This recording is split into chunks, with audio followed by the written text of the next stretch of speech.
Kazys Benkis, vokiškas pavasaris.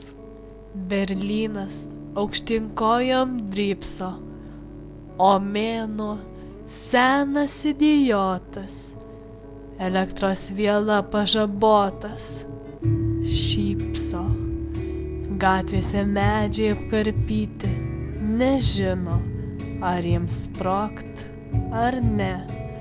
Tik tai už lango vazone, svaigių, skanių kvapų pilni, narcizai pradeda šaipytis, lyg vaikas alkanas sapne.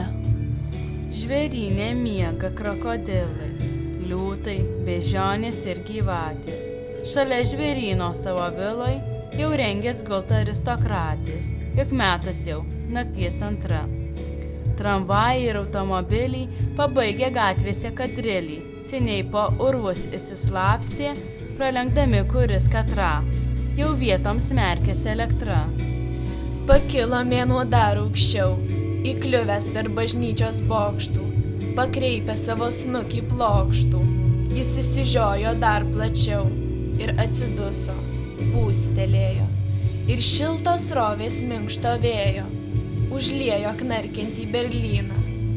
Mėgino mėnuo į žvėryną, bet staiga pro stiklus pamatęs, kaip rėdosi aristokratės, paraudo senis ir už bokštų užrito savo veidą plokštų.